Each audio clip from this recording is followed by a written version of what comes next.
Hello guys, hope you all good. Okay guys, students, आज का topic start करते हैं। जैसे कि आप वाइट बोर्ड पे देख सकते हैं, इससे प्रीवियस मैंने बात की थी अबाउट डीएनए एंड आरएनए, और मैंने आपको एक शॉर्ट सा डीएनए आरएनए के बारे में कंपैरिजन बताया, और मैंने बताया था कि डीएनए हो या आरएनए हो, both polynucleotide chain mean long chain of nucleotides. तो आज हम बात करेंगे अगेन न्यूक्लियोटाइड की बात करेंगे, देन मैं आपको बताऊंगा कि एक न्यूक्लियोटाइड कैसे बनता है। Okay guys, hope you all with me and please make good concepts, okay? And I always welcome and I'm so happy, I'm so pleased when you give feedback. Thank you so much. Take care. As you know, the nucleotide made up of three components. One, nitrogen base, second deoxyribose sugar, third phosphate group. अच्छा देखिएगा, ये double ring है, ठीक है, ये double ring है, this is called adenine. Adenine क्या होता है, 6 पोजीशन पर आप यहाँ पर क्या लगाते हो, अमाइन ग्रुप, ओके। तो ये डबल रिंग है, इसका ये हाइड्रोजन, ये है डीऑक्सीराइबोज शुगर, कार्बन 2 के ऊपर यहाँ पर ओ जो है वो मिस होगा, ठीक है, और ये होगा डीऑक्सीराइबोज शुगर। और हम थर्ड कंपोनेंट यहाँ ड्रा करेंगे, यहाँ मैं बना देता हूँ थर्ड कंपोनेंट, दैट इज ये मैं ऑक्सीजन इसको ऐसे शो कर देता हूँ, ठीक है, this one and this one. अच्छा, तीनों कंपोनेंट्स को आपने जोड़ना है। देखिएगा, एक बात क्लियर कर लें कि कौन कौन सा कंपोनेंट किस किस पोजीशन पर बाइंड करेगा, राइट। नाइट्रोजन बेस हमेशा कार्बन 1 पर बाइंड करेगी, ओके। द नाइट्रोजन बेस, देखिए नाइट्रोजन बेस 2 तरह की हैं, प्यूरिन एंड पाइरिमिडीन, बट उसमें से कोई एक, चारों में से कोई एक बाइंड करेगी विद 1 न्यूक्लियोटाइड, सारे ने जोड़ देनी, ठीक है। तो एडिनोसिन, इसको मैं शो करता हूँ ऐसे, 1 nucleotide base adenosine mean base always bind at carbon 1। अब ये कैसे बाइंड करेगी, यहाँ पर डीऑक्सीराइबोज शुगर का ये OH है, ठीक है, और ये H है, यहाँ से H और OH क्या बना देगा, वाटर, ठीक है। जब ये वाटर बना देगा, देखिएगा ये वाटर यहाँ से रिमूव हो जाएगा, ठीक है, और यहाँ पर ये बॉन्ड बन जाएगा, this bond, therefore base always bind at carbon 1, ठीक है। यहाँ से आप लिख भी सकते हो, वाटर जो है वो रिलीज हो जाएगा। अच्छा, अब ये 2 कंपोनेंट है, अभी थर्ड कंपोनेंट हम जोड़ेंगे। मैंने कहा न्यूक्लियोटाइड, ये जो 2 कंपोनेंट वाला पार्ट है इसे हम बोलेंगे न्यूक्लियोसाइड,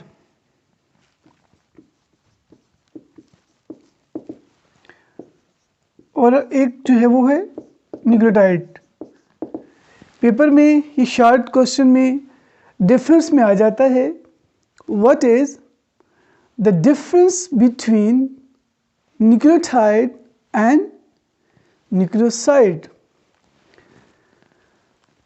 तो ये जो 2 कंपोनेंट्स हैं, दिस इज कॉल्ड न्यूक्लियोसाइड, क्योंकि जो न्यूक्लियोटाइड है वो 3 कंपोनेंट से बना होता है।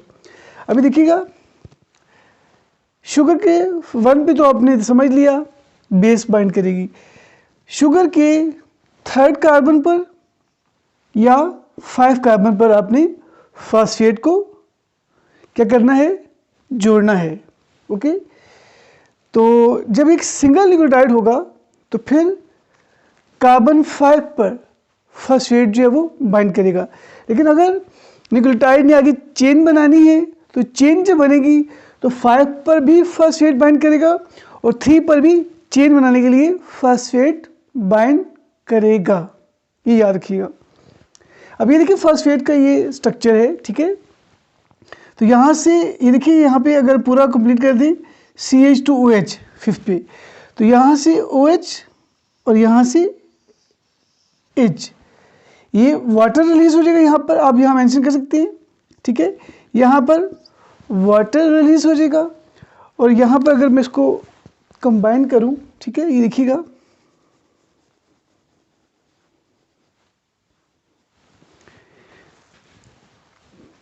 यहाँ पर बचेगा ऑक्सीजन, तो कार्बन के साथ ऑक्सीजन बाइंड कर जाएगा, दिस वन। अब क्या हुआ, एक बेस, एक शुगर और एक phosphate, this is now called nucleotide. तो nucleotide is equal to nucleoside plus phosphate, ठीक है। ये न्यूक्लियोसाइड, ये देखिए दोनों कंपोनेंट्स ये, और जैसे फॉस्फेट ऐड करेंगे तो क्या बन जाएगा, दैट इज न्यूक्लियोटाइड। अब न्यूक्लियोसाइड क्या है, न्यूक्लियोटाइड में से फॉस्फेट निकाल दें तो क्या बचेगा, न्यूक्लियोटाइड में से फॉस्फेट आप माइनस कर दें तो दैट इज कॉल्ड न्यूक्लियोसाइड। चलिए, बस चेन बनानी होगी तो यहाँ पर भी फॉस्फेट जो है वो मैं डायरेक्ट यहाँ सिंपल बता रहा हूँ, यहाँ फॉस्फेट आप आगे बाइंड कर देंगे, ठीक है। अच्छा, ये तो हो गया सारा अबाउट केमिकल कंपोजिशन। अब हम बात करने जा रहे हैं अबाउट स्ट्रक्चर। ये एग्जाम के हवाले से इम्पोर्टेंट है, लॉन्ग क्वेश्चन में, कि explain the Watson Crick model of DNA. तो अभी हम बात करेंगे स्ट्रक्चर ऑफ डीएनए के बारे में। इससे पहले कि हम डीएनए की डिटेल में बात करें विद स्ट्रक्चर, अब यहाँ देखिए न्यूक्लियोटाइड है, तो यहाँ पर आपकी बुक में एटीपी का स्ट्रक्चर भी बना है, ठीक है। एटीपी का स्ट्रक्चर बहुत इजी है। एडिनोसिन, आप ये डबलिंग बनाएंगे, एडिनोसिन बनाएंगे, ट्राइफॉस्फेट, यहाँ पे एक फॉस्फेट है ना, तो यहाँ पर आप मज़ीद जो है वो, इसको मैं शॉर्टकट बता रहा हूँ, 2 फॉस्फेट और ऐड कर देंगे। तो जब 3 फॉस्फेट ऐड होंगे तो ये बन जाएगा एडिनोसिन ट्राइफॉस्फेट। एक और डिफरेंस क्या है, मेक श्योर, ये देखिए एडिनोसिन ये है डीऑक्सीराइबोज शुगर, लेकिन मेक श्योर एटीपी में डीऑक्सीराइबोज शुगर नहीं होता बल्कि ऑक्सीराइबोज शुगर होता है, ठीक है। एटीपी में शुगर डीऑक्सी नहीं होता, क्या होता है, ऑक्सीराइबोज शुगर, ये आपने याद रखना है। तो ये स्ट्रक्चर बन जाएगा एटीपी का, ठीक है। अगर एक लगेगा फॉस्फेट तो ये एएमपी, अगर 2 फॉस्फेट लगेंगे तो ये एडीपी, अगर 3 फॉस्फेट बाइंड करेंगे तो ये होगा ATP, adenosine triphosphate.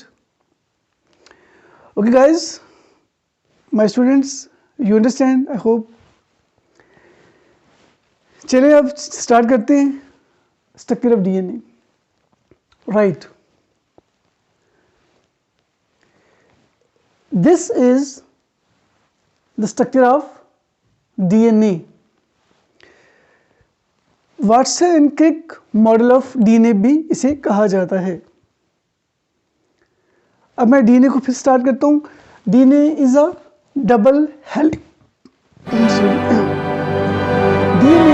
Double helical structure, okay.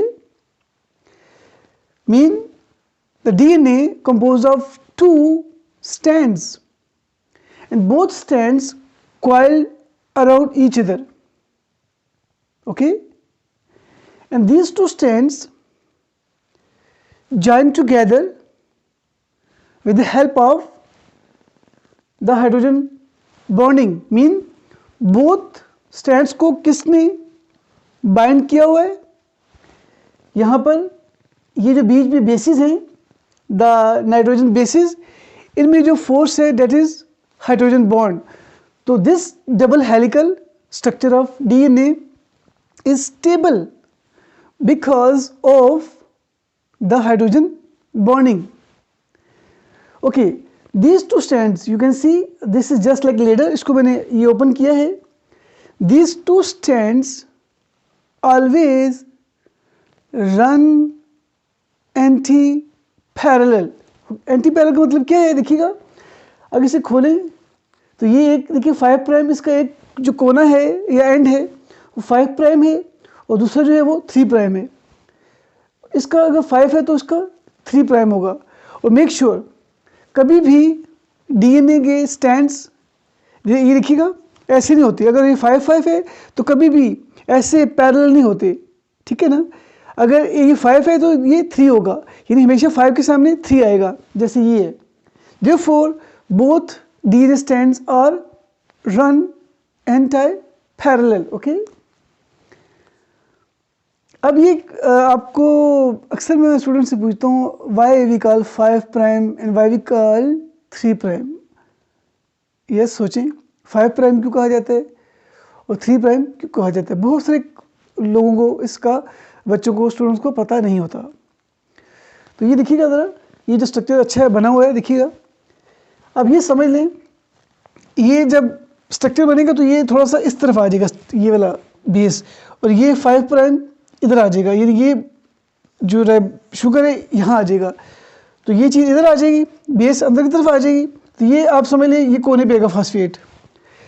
तो चूंकि 5 कार्बन पर अटैच है इस वजह से बोलते हैं 5 प्राइम, ठीक है। यानी ये देखिएगा ये एक चेन है और ये आप समझ लें न्यूक्लियोटाइड्स हैं और ये 5 प्राइम है। जब एंड वाला, कोने वाला कार्बन जिसके ऊपर फॉस्फेट बाइंड होगा इसे बोलेंगे 5 प्राइम, और इसका जो एंड वाला होगा, जो इस चेन का लास्ट वाला होगा, वो होगा 3 प्राइम। ये देखिए इसे बोलेंगे दैट इज 3 प्राइम। तो इसकी बेसिस सारी इस तरफ होंगी, अंदर की तरफ। अगर आप ऐसे बनाएं पैरेलल तो उसकी बेसिस उधर हो जाएंगी, तो कभी भी आपस में जुड़ेगा नहीं, इसलिए उसको अपोजिट होना पड़ता है, टर्न लेना पड़ता है। तो क्या होगा, उसकी बेसिस इस तरफ होंगी, तो उसका जो 5 प्राइम उधर था, जब टर्न लेगा उसका यहाँ पे 3 प्राइम आ जाएगा, और इसका जो 3 प्राइम के सामने क्या आ जाएगा, 5 प्राइम आ जाएगा, ठीक है। यानी ये देखिएगा 5 प्राइम, और अगर ये 5 प्राइम है ना तो ये कभी कंबाइन नहीं होगा, ये टर्न करेगा। जब टर्न करेगा 3 प्राइम सामने आ जाएगा, तो 5 to 3 आमने सामने आ जाएगा, क्योंकि बेसिस जो है वो इन आ जाएंगे। जैसे ये देखिएगा ये मेरा हाथ एक बेस है और ये बेस इधर है, अब बेस उधर जा रही है। अब ये टर्न करेगा, ये जब बेस वापस आएगी तो बेसिस आपस में कंबाइन करेंगी, ये बात समझिएगा, ठीक है। अब ये देखिए बेसिस आपस में सेंटर में आ जाएंगी और साइडों पे क्या आ जाएंगे, फॉस्फेट और शुगर, जस्ट लाइक दैट। ये देखिएगा यहाँ पर फॉस्फेट शुगर आ जाएंगे, ठीक है, और बीच में क्या आ जाएंगे, बेसिस आ जाएंगी। और इस वजह से ये डीएनए का स्ट्रक्चर स्टेबल होता है। तो that is the reason.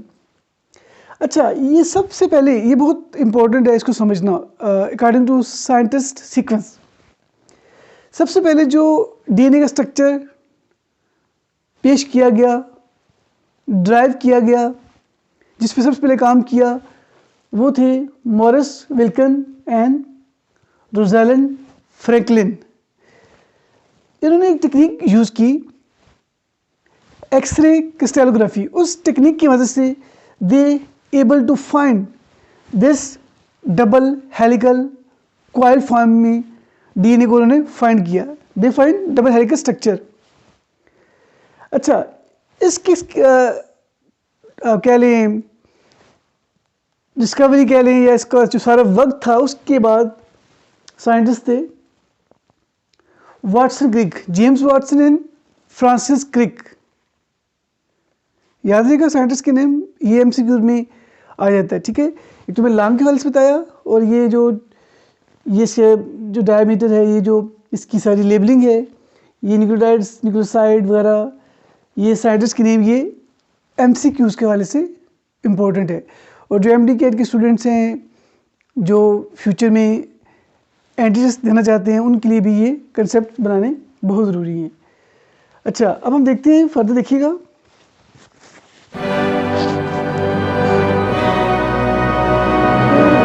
Watson Crick ने क्या किया, दे स्केल द डीएनए, यानी उन्होंने मेजरमेंट की, स्केलिंग की। इस डीएनए की स्केलिंग की, मेजरमेंट की किसने? वाटसन एंड क्रिक ने।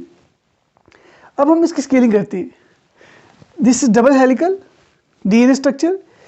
ये इसकी ग्रीन सी मैंने यहाँ लाइन शो की है, दिस इज इमेजिनरी लाइन, ठीक है। अगर ये इमेजिनरी लाइन ड्रॉ करें तो ये वाला हिस्सा 1 नैनोमीटर, ये वाला पार्ट 1 नैनोमीटर। तो टोटल जो इसका डायमीटर है, अगर एमसीक्यूज में आ जाए तो diameter, the total diameter of the DNA is 2 nanometre. अच्छा देखिएगा, ये जब ये बनाएंगे ना फ्री हैंड से डीएनए का स्ट्रक्चर, तो ये हमेशा स्वयं बनेगा लाइक दिस वन। इसमें क्या बहुत ही इसको गौर से समझना है।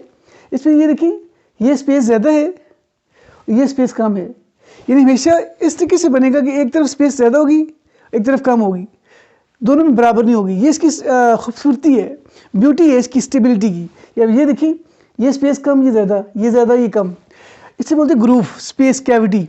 तो ये इसकी स्टेबिलिटी है। जो स्पेस ज़्यादा उसे बोलते हैं मेजर ग्रूव, और जिस तरह स्पेस कम है उसे बोलते हैं माइनर ग्रूव। एक तो ये आपने समझना है, डायमीटर का बता दिया। अच्छा ये देखें, यहाँ से लेके ये देखिए एक टर्न है, ये यहाँ से लेके यहाँ तक ये एक टर्न है। इस एक टर्न के अंदर 10 बेस पेयर आते हैं, 10 बेसिस नहीं, बेस पेयर। ये देखिए ऐसे पूरा पेयर होता है। एडेनिन, ये देखिए जीसी, इसे पूरा पेयर होता है लाइक दिस वन, ठीक है। तो यहाँ पर इस एक लूप के अंदर, टर्न के अंदर 10 बेस पेयर आते हैं, और इन 10 बेस पेयर का जो आपके लेंथ है सारी, ठीक है, वो है 3.4 नैनोमीटर, बहुत माइक्रो में है ये, और या इसको बोलते हैं 34 एंगस्ट्रॉम। और एक जो 1 एंगस्ट्रॉम है वो 100 मिलियन सेंटीमीटर के बराबर है। अच्छा फिर देखिएगा, ये तो 10 का डिस्टेंस उतना हो गया। इस 10 को आप मल्टीप्लाई करेंगे ना अगर 0.34 से, तो ये जवाब ये आएगा। तो मतलब क्या हुआ, 2 बेसिस, ये देखिएगा यहाँ पे देखता हूँ मैं, ये जो 2 बेसिस हैं, 2 बेसिस के दरमियान जो डिस्टेंस है वो है 0.34 नैनोमीटर। तो 10 को क्या होगा, 10 को मल्टीप्लाई कर देंगे 0.34 से, तो जवाब इसका आंसर 3.4 नैनोमीटर आ जाएगा। अच्छा ये 0.34 नैनोमीटर या 3.4 एंगस्ट्रॉम, ठीक है। अच्छा ये हो गया जी। अब देखिएगा, अब बाकी साइंटिस्ट की हम बात करते हैं। एक साइंटिस्ट था, ये 1951 की बात है, अरविंद चारगेफ। इस शख्स ने कहा कि किसी सेल में जितनी अमाउंट एडेनिन की होगी उतनी अमाउंट थायमिन की होगी, जितनी अमाउंट एडेनिन की होगी उतनी अमाउंट थायमिन की होगी। इसका मतलब ये हुआ कि एडेनिन ने किससे मैच करना है, किससे बॉन्ड बनाना है, थायमिन से। तो ज़रा जितनी अमाउंट एडेनिन की होगी उतनी अमाउंट थायमिन की होगी, और जितनी होगी गायनिन की उतनी होगी साइटोसिन की, ठीक है। ये देखिएगा, ये एडेनिन गायनिन ये प्यूरिन बेसिस हैं, और थायमिन और साइटोसिन ये पायरिमिडीन बेसिस हैं। तो मतलब जितनी अमाउंट प्यूरिन की होगी उतनी अमाउंट पायरिमिडीन की होगी। याद रखिएगा, कभी भी 2 प्यूरिन आपस में मैच नहीं करती, वहाँ वैकेंसीज नहीं होती, बॉन्ड की वैकेंसी नहीं होती। और कभी भी 2 पायरिमिडीन आपस में बाइंड नहीं करती। एक प्यूरिन डबल रिंग और एक सिंगल रिंग पायरिमिडीन आपस में बॉन्ड बनाएगी, तभी तो डीएनए का स्ट्रक्चर स्टेबल है। तो ये देखिएगा, एडेनिन, थायमिन, गायनिन, साइटोसिन। अगर आप भूल जाए तो याद रखिएगा एट गर्ल्स कॉलेज, बॉयज याद रख लें एट गर्ल्स कॉलेज, और वैसे बाकी जो याद रखना चाहते हैं वो eight government college. Mean adenine हमेशा किससे मैच करेगी, थायमिन से, और गायनिन किससे मैच करेगी, साइटोसिन से। अच्छा एक और बात, एडेनिन और थायमिन के दरमियान में डबल बॉन्ड, जैसे मैं वहाँ भी मेंशन किया था मैंने, ये देखिएगा, और गायनिन साइटोसिन के दरमियान ट्रिपल बॉन्ड है। ये देखिएगा, इसको ऐसे लिख सकते हो आप, ए डबल बॉन्ड AT और ये GC। इन्हें आपको बताना है कि adenine always match with thymine having double bond and guanine always match with cytosine having triple bond, ठीक है। ये भी आपको आइडिया हो गया। अब इन टर्म्स पे आ जाइएगा। ये देखिएगा एडेनोसिन मोनोफॉस्फेट, ये सारे बॉक्सेस में है, आपकी बुक में टेबल में है सारा, ठीक है। Adenosine monophosphate, diphosphate, adenosine triphosphate, फिर ये डिफरेंट बेसिस का सारा कंबाइंड फॉर्म है, यानी न्यूक्लियोसाइड और न्यूक्लियोटाइड की फॉर्म में बताया गया है। साइटिडीन मोनोफॉस्फेट, अगर दो हो जाएंगे तो साइटिडीन डाई, तो इस तरीके से ट्राई। ये थायमिन मोनोफॉस्फेट, थायमिन डाई, और ये गालिन monophosphate and di and tri. Okay, ये टेबल में देखिएगा। इसके अलावा आपकी बुक के अंदर जो है वो इनकी अमाउंट भी जो है वो डीएनए की अमाउंट भी बताई गई है, ठीक है। बेसिस की स्पेशली ये एडेनिन थायमिन की अमाउंट भी बताई गई है डिफरेंट सेल में, वो आप बॉक्सेस में देख लीजिएगा। वो एमडी कैट के हवाले से, एंट्रेस के हवाले से इंपॉर्टेंट है, ठीक है। और फिर एक और आपकी बुक में बॉक्स है, वहाँ पे डिफरेंट सेल्स हैं, लिवर सेल है, स्प्लीन, डिफरेंट सेल्स हैं और भी।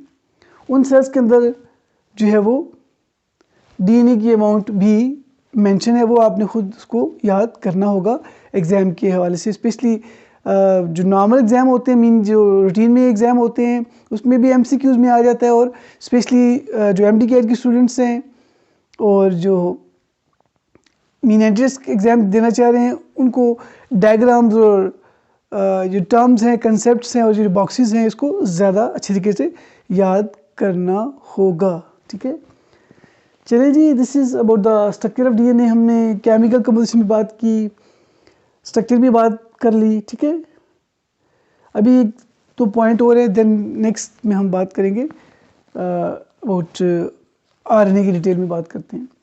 अच्छा, आपकी बुक में बॉक्स में लिखा हुआ है ई कोलाई के बारे में कि ई कोलाई एक बैक्टीरिया है, एस्क्रिकिया कोलाई। इसके अंदर 5 मिलियन बेसिस का जिक्र है और इसके अंदर मेंशन होगा 46,000 समथिंग जो है वो बेसिस हैं, ठीक है। जीन यूनिट्स हैं आप कह लें, और फिर वो जो जीन यूनिट्स हैं वो 4,200 समथिंग बनाती हैं protein.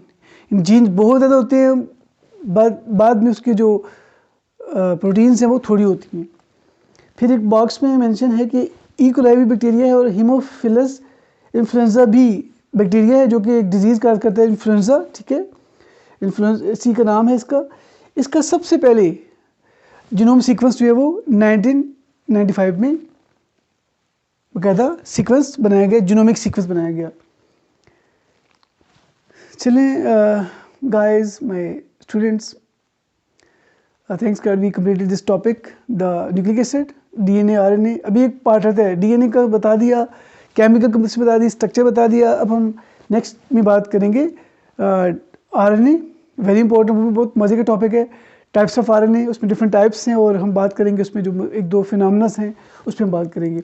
Okay, bye bye, see you next lecture में, लेसन में बात करते हैं। Take care, see you.